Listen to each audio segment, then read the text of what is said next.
G'day and welcome to Aussie Vision. I'm Dale. And g'day, I'm Mike. Well, we're back after the pre-party season, Mike.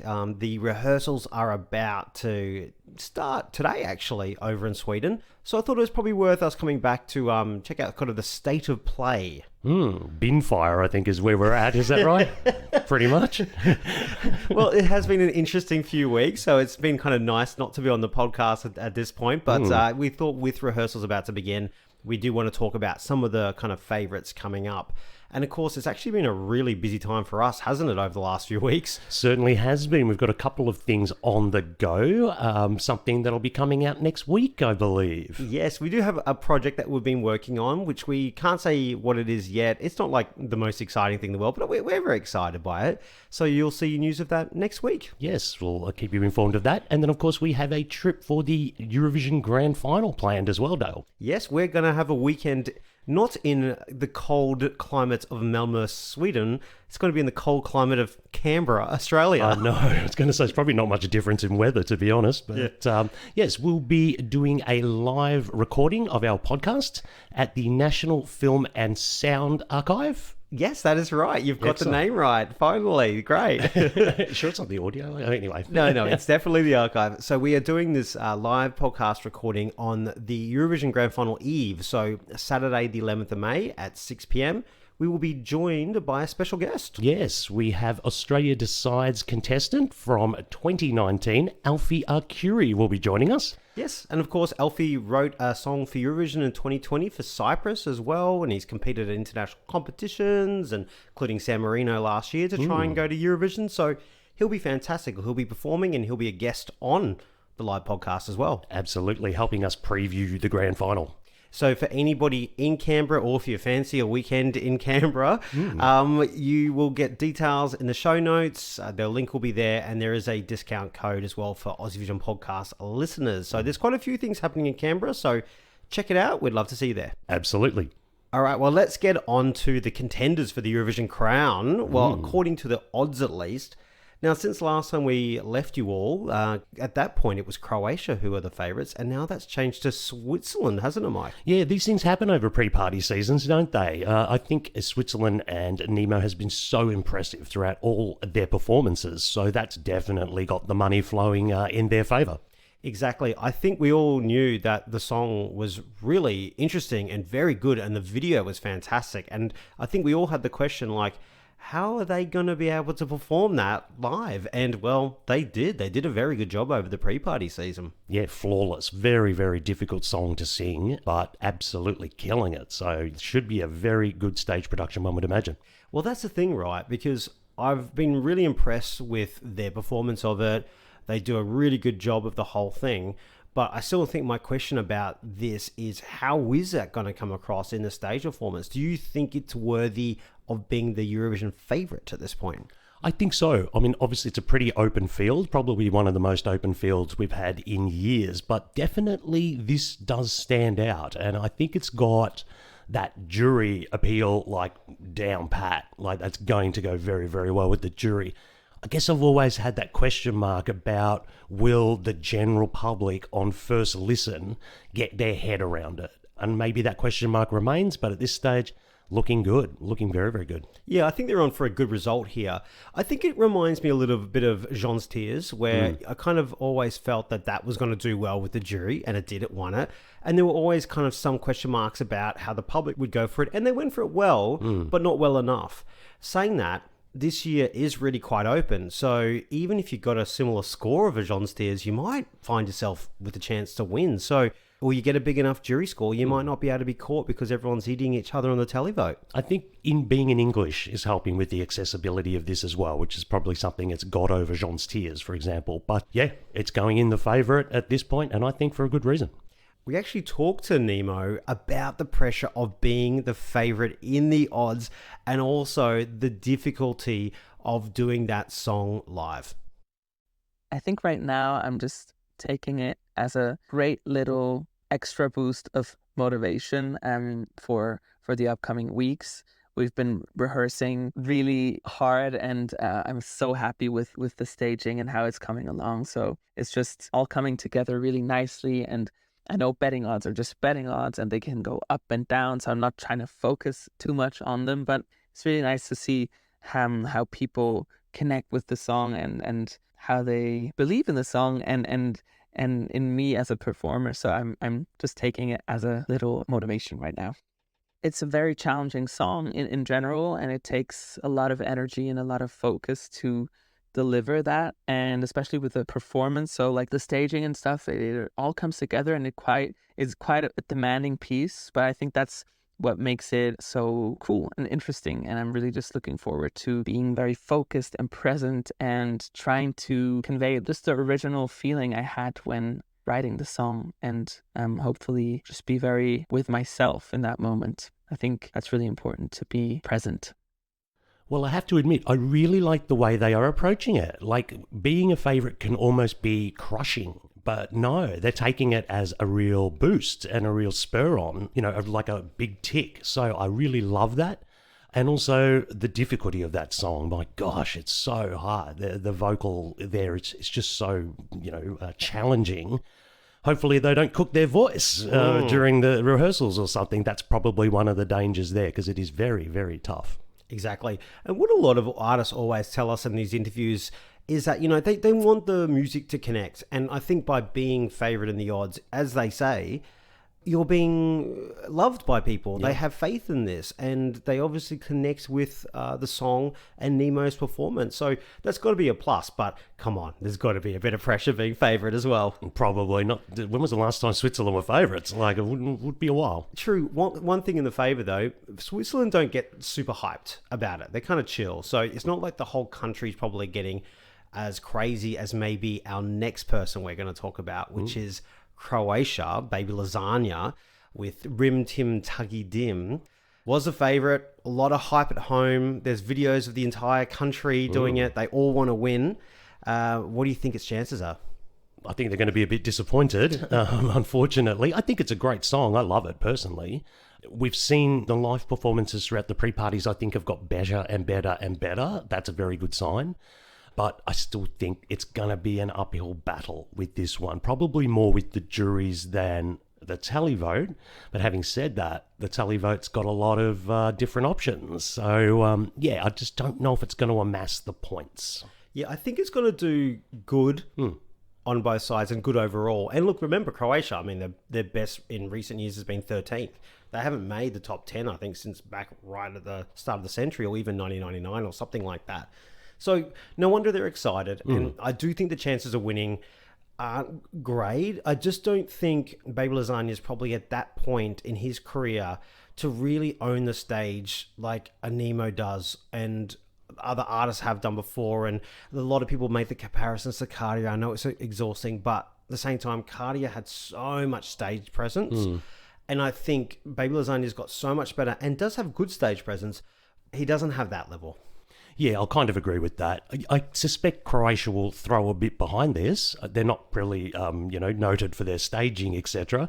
But yeah, I think they are pretty excited. So I'd imagine they're going to throw a bit of money behind this, but he's still got to pull it off. And that could be the issue. Yeah. Yeah, I don't know. Like, if it has, the good thing is if they can pull it off, I think it has more immediate appeal than a lot of the other public vote lovers. Everyone liked this on first listen. And it's almost other ones have taken it over afterwards, like your Europapas, etc.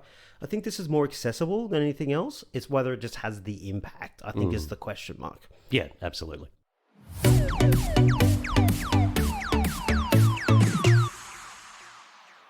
Netherlands, they have been flying up the odds because this is going just crazy over in Europe, hitting the charts, getting everywhere, doing well, and a good little PR campaign as well. I was going to say, it seems like a very successful and thought out campaign, actually. I don't think this is happening by accident. For me, it was always going to be this. It was always going to get some radio airplay and get some hype prior to the competition because it's just so catchy and it's such an earworm. So I'm not surprised it's got momentum. We'll see if it can carry that through the rehearsals. But Eurovision a lot is about momentum. And if you're coming in and you're really steaming ahead, you tend to drag people along for the ride. And I think that's really important for juries with a song like this. We spoke about it when he was first elected, that this couldn't be a song that you just rock up to Eurovision with and then hope the juries like.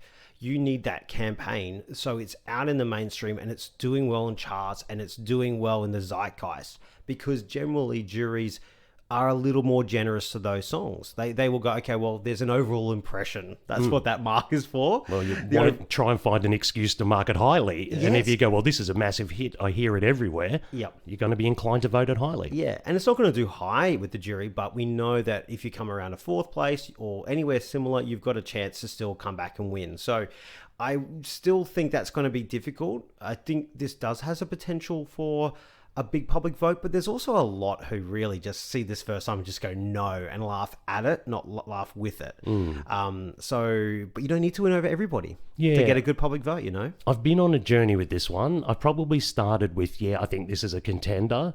Then I went into, no, I can't see this winning.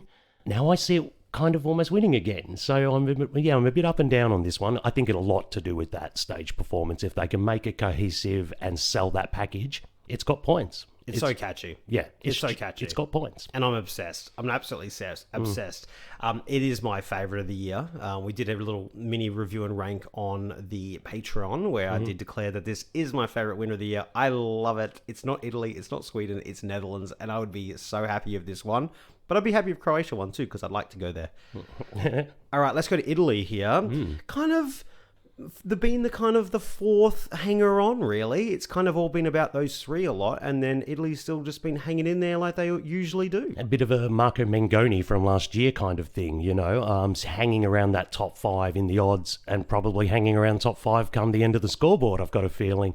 There's something incredibly pleasing about this whole song. She really can perform it. We've seen her do it from Sanremo through the pre-party season.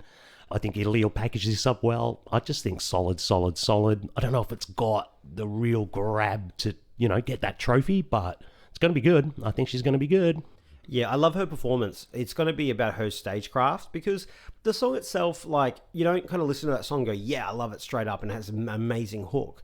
Even the hooks are the whole, it's about boring, right? And it sounds a bit boring the way she it's delivered well, but if you're the first time listener, it's not a hook like Soldi, and it's not a vocal like Marco Mengoni. It's not a big rock thing like Måneskin. So I'm not sure it's going to get the usual public vote that Italy gets. I still think it'll do well, but I just don't think it'll get the big one. It's not that obvious vote grabber. And I think there's also other things for the jury compared to when they might have gone for other Italian stuff. And they've never been super great on Italian. The juries have been a little bit harsh to them. So overall, I don't see this in the top three. I see this kind of anywhere from fifth down to eighth, ninth. I see it. It wouldn't surprise you not to see this very high. Interesting, because when we watched Sanremo, this was exactly what jumped out at me. I loved it from the first time I listened. So I'm interested to hear that you don't think it's got that hook, because I definitely think it has. And when there's a lot of people jumping around and on pogo sticks or whatever they're going to be doing, this might just be the sensible one that, streaks through the middle and gets third and wins the trophy. Who knows? True. It's definitely quality. There's no doubt it's quality. I'm just probably trying to guess what the public and jury will do. I just think when Annalisa's song that was a hook. This was more about, I love her and I love the overall impression. I wasn't I love the song. Okay. But maybe that's just a personal thing. I think it is. All right. Well, those are the top four, and they're quite clearly the top four in the voting. But there's obviously some other ones that are the kind of dark horses hanging around, including one that we've been big on the whole time, Michael, Ukraine. Oh, absolutely. I think people are sleeping on this a bit. Obviously, the situation in Ukraine is still ongoing. There's going to be sympathy for that. They will get votes for that. We can pretend they're not, but they will. And I think it's got some real jury appeal as well. So it's not going to get the score of a Stefania or anything like that, but I think they could easily replicate what they did last year as far as a placing goes. And I think this is a better package than last year. Yeah, remember they came sixth last year, very poor in the jury, and third or fourth, I think, in the public. And this has got way more for people. There already was a backlash of not kind of voting for Ukraine, but there was also a lot of made about Ukraine there, so there was that little boost too. So I do think also, yes, the sympathy isn't going to be as much as it has in the past, and it's what everybody says, but they discount any of it, They also discount the fact that there are hundreds of thousands, if not millions, of Ukrainian refugees across Europe who will vote. Yes. And they will vote for Ukraine, and that will help that vote. And this has so much more for the jury. It's really quite lovely and moving. So again, it could be a third and win this year. Like, you don't have to be huge, I think, to win this competition. I mean, we've seen in their national final and the pre-party season, they can perform this song easily. Like, it's quite good.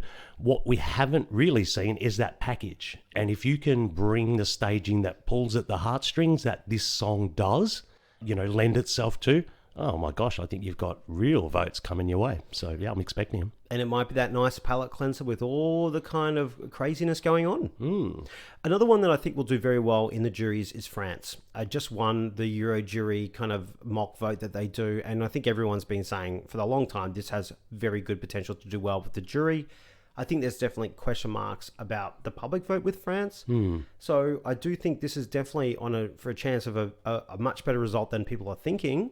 But I'm not sure if it can take out the whole thing. I think he'd need to make a moment of that standing back from the microphone to grab that public vote. But if he suddenly won, it wouldn't be like, oh my God, I'm absolutely shocked at this one. I'd be surprised, but I wouldn't be shocked. I'd be shocked. Look, again, I agree with you. This has just got jury written all over it, right? Maybe possibly even a jury winner because of its almost its simplicity. It's almost so much more simple than Nemo, for example. And traditionally people love this kind of music, or there's a certain percentage of the audience do. Look at Voila, for example, But you're right, it's probably about that tally vote. And sometimes people don't come for France, particularly when it's in French. So, yeah, be interesting. But it should do well, though, you'd imagine. Yeah, and they normally do if it's simple French, and this is simple French. But it's going to be about the staging, those impact, those moments. But look, I do think they're on for a top 10, which I think would be a really good result. Maybe they would. I think they've got their eye set on higher, though, with an artist like Slamon. So we'll just have to wait and see how it goes. Be interesting to see how they stage it. Can be a little hit and miss, the French.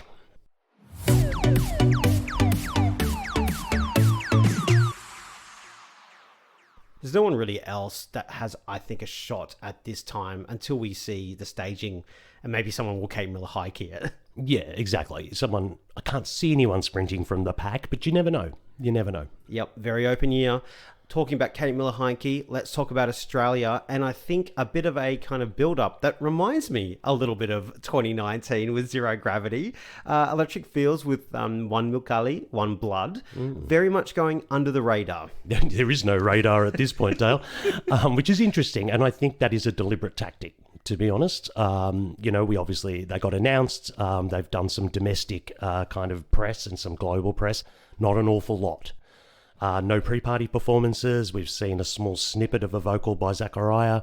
So I've got that feeling the strategy is go in nice and quiet and then go boom. Because I think we've got something up our sleeve with the staging possibly.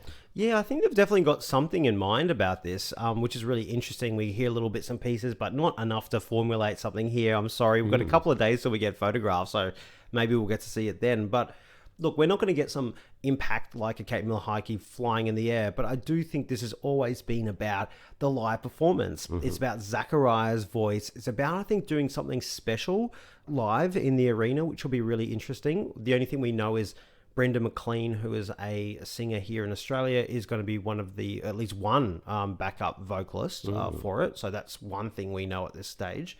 And I think it was still a question whether or not Brendan would be on stage or not as well. So I think they're obviously going to trial a few things during rehearsals, as that's what they're there for. But yeah, very, very quiet on the preparation.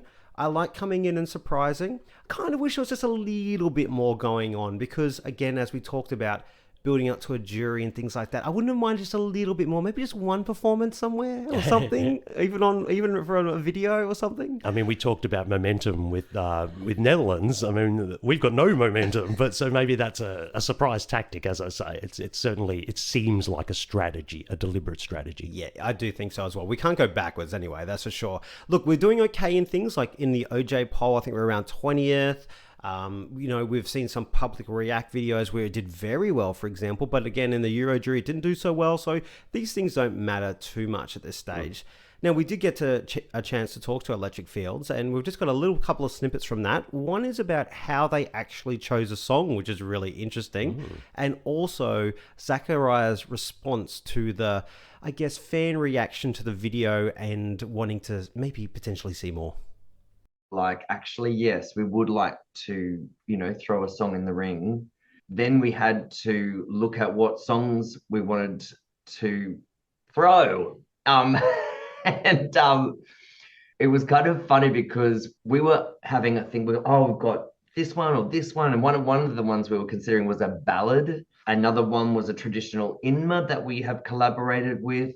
I went to our sort of personal private back catalogue and found a folder that said Eurovision. So we had a look at what songs were in there, and we realised back when we did Australia Decide, so we had a look in there and found this song, which I don't know what the working title was, but the opening line was actually self-referential to Zachariah opening a song, standing in the middle of the Eurovision stage, which is the I stand in the eye of the spiral, one of the billions, because of the scale of the moment.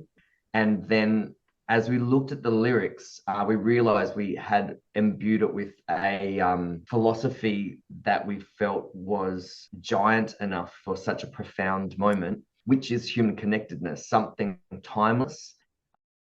And it's just the aesthetic as well, having been put on this platform and our aesthetic be looked at the way it is. It's really nice that they're looking, because it gives us a voice in the perspective and the perception on what we're doing and how we play with that. And we're just not, we don't want to be mediocre. We want to play like we've already proven we can do a nice song like 2000 or whatever. Like, we can play with whatever we want to play with.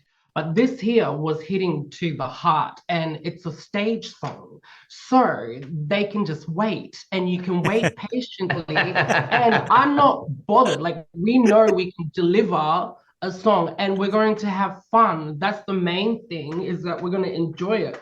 But we're good at what we do. And I think that's why SBS got us as well. Well, we're just going to have to wait, Dale. What I do like here is I feel they've got a quiet confidence about what they're going to deliver, and that is encouraging for me. I mean, if they were a little like, oh yeah, we'll see how it goes, I might be a little worried. But no, they've got a real confidence about how this is going to play out.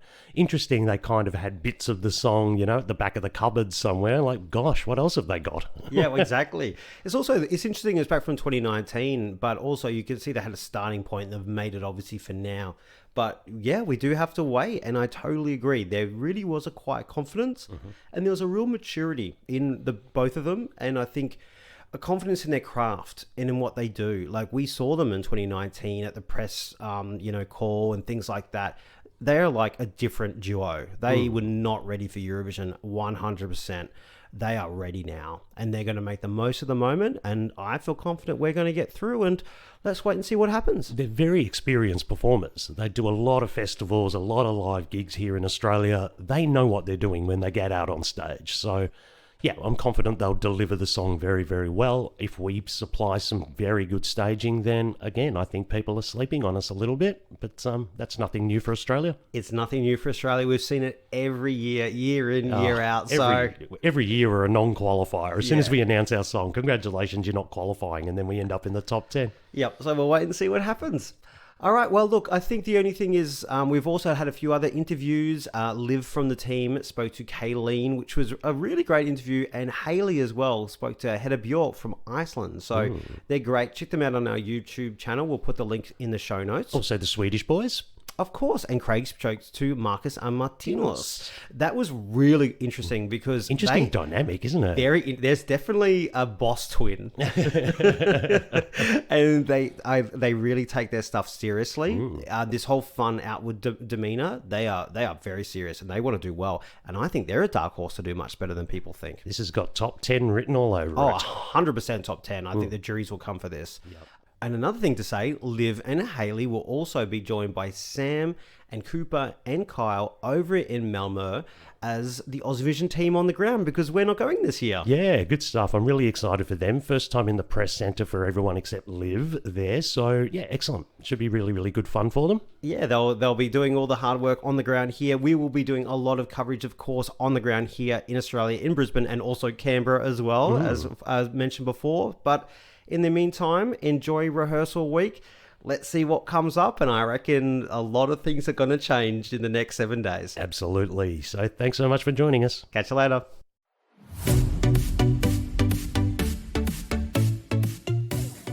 As always, thanks for joining us and thank you for your support. You can follow us on our social media channels at AussieVisionNet. And if you want to support the work that we and 20 Aussievision volunteers do and get some really good bonus content, then you can subscribe to our Patreon. The link is in the show notes. Thanks very much. Catch you later.